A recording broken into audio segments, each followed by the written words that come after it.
আসসালামু আলাইকুম। আমি তৃপ্তানি বারুই বাংলাদেশ উইনার 2019। আমি আজকে যে রেসিপিটি দেখাবো তার নাম হচ্ছে চিকেন পট রোস্ট। এর জন্য চুলাতে আমি ফ্রাই প্যান বসিয়ে দিয়েছি, গরম করে নিয়েছি। এবার এর মধ্যে দিয়ে দিচ্ছি 2 চামচ পরিমাণে তেল। তেলটা গরম হয়ে গিয়েছে। এবার এর মধ্যে দিয়ে দিচ্ছি পেঁয়াজ, রসুন একটু থেতলিয়ে নিয়েছি, পেঁয়াজগুলো বড় বড় করে কেটে নিয়েছি এবং আদাগুলো এরকম স্লাইস করে কাটা। পেঁয়াজ, আদা, রসুন সবগুলো একত্রে দিয়ে দিয়েছি। হালকাভাবে একটু নাড়াচাড়া দিয়ে দিচ্ছি।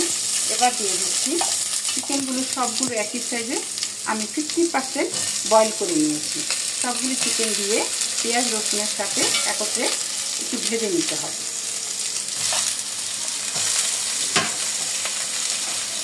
এবার দিয়ে দিচ্ছি স্বাদ মতো লবণ।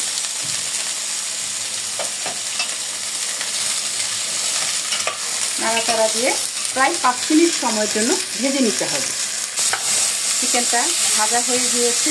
এবার এর মধ্যে দিয়ে দিচ্ছি চিকেন সিদ্ধ করার সময় যে চিকেন স্টকটা ছিল সম্পূর্ণটাই দিয়ে দিয়েছি।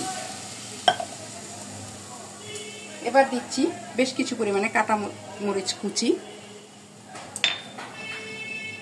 দিচ্ছি 1 চামচ পরিমাণে সাদা গোলমরিচের গুঁড়ো এবং 1 চামচ পরিমাণে কালো গোলমরিচের গুঁড়ো। নাড়াচাড়া দিয়ে একটু মিশিয়ে দিচ্ছি। এবার দিচ্ছি সসও দিচ্ছি 1 চামচ পরিমাণে।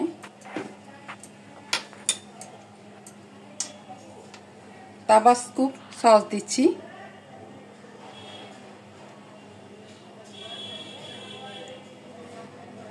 1 চামচ পরিমাণে।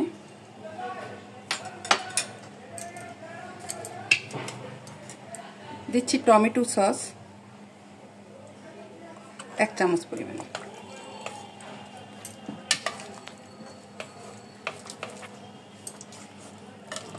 সবগুলো সস দেওয়া হয়ে গিয়েছে। এবার ঢাকনা দিয়ে ঢেকে রাখছি 10 মিনিট সময়ের জন্য। ফিরে আসছি 10 মিনিট সময় পরে। ফিরে এলাম 10 মিনিট সময় পরে।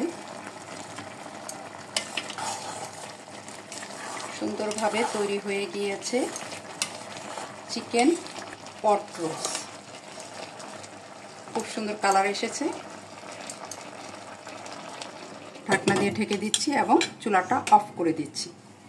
এই রেসিপি যদি ভালো লেগে থাকে তাহলে অবশ্যই আপনারা চেষ্টা করবেন। এই রেসিপি দিয়ে যে কোনো রাইস কিংবা নান রুটি খেতে খুবই ভালো লাগবে। বাচ্চারা সহ বড়রা সবাই পছন্দ করবে। আজ এই পর্যন্ত।